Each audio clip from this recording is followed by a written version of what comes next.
On peut commencer par là. Donc là, on voit ça dépasse un peu. Hein. Alors avant de coudre, on peut essayer de bien le remettre. Bon, après, c'est pas grave, hein, c'est pas non plus.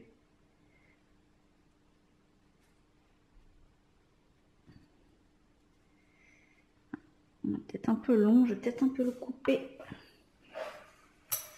Dans mes ciseaux. Juste le petit bout là.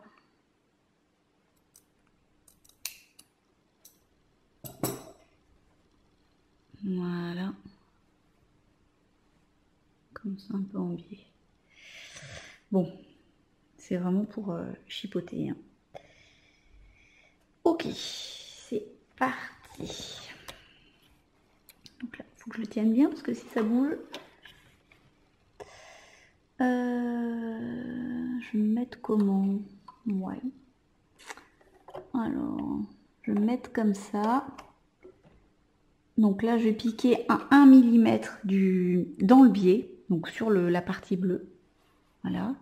Ici, hein, donc 1 mm de ce côté-là.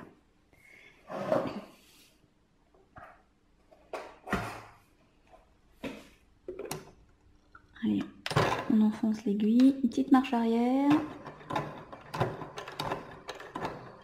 Et on y va.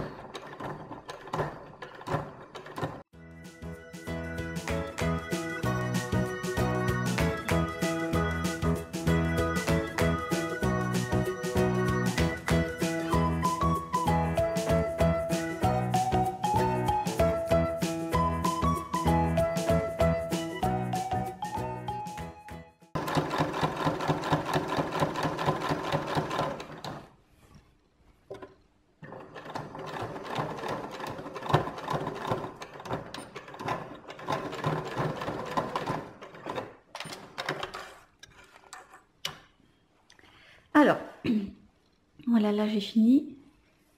Donc, est-ce qu'on voit bien? Oui. Donc là, j'ai utilisé un fil contrastant. Hein. Donc on voit, je me suis décalée par rapport à la couture. J'aurais pu coudre vraiment dans l'espace entre les deux tissus. On n'aurait pas du tout vu du coup ma couture. Ça peut être une solution. Hein. Quand on fait des fois des biais qui sont visibles, on coud vraiment ici à l'intersection et on n'a pas l'impression du coup que le biais a été cousu. Par contre, de l'autre côté, il faut vraiment faire attention. Hein, parce que ça va prendre, si je me décale d'ici, là de 1 mm, je me mets là, de ce côté-là, on va être vraiment sur le bord du biais. Donc si on l'a mal posé, le biais ne sera pas cousu. Voilà, donc là ça donne ça. Voilà. Donc là, on va donner un petit coup de repassage quand même. Et le chapeau est terminé.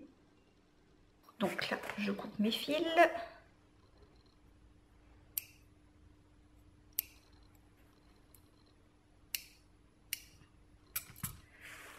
Donc, on a cousu tout autour. Donc à l'intérieur, on a la doublure qui est à l'endroit. On a les plis aussi, puisque comme c'est un chapeau à plis, il faut faire la même doublure. Et je vais pouvoir le retourner. Je vais donner un petit coup de repassage ici. Donc en mettant le biais vers le fond du chapeau. Peut-être prendre ma Jeannette, ça sera plus simple. Au début, je voulais repasser sur le tapis, mais je pense que ça va être un peu compliqué. Je vais mettre ça dessus.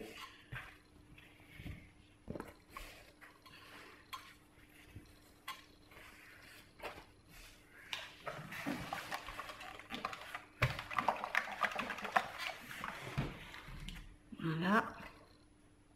Ça tombe sur mes plis ici. Bien écarter les coutures.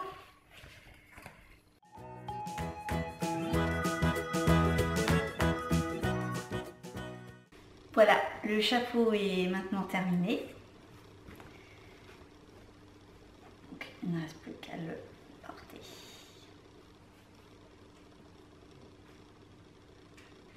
J'espère que ce tuto couture vous a plu, que vous avez pu réaliser aussi vos chapeaux. N'hésitez pas à m'en faire part, à me le dire dans les commentaires, à me mettre vos liens même pour montrer ce que vous avez pu faire. Je serais contente de voir le résultat de vos chapeaux. Surtout qu'on peut imaginer pas mal de possibilités avec tous les tissus qui existent. Voilà, je vous dis à très bientôt. Bye bye!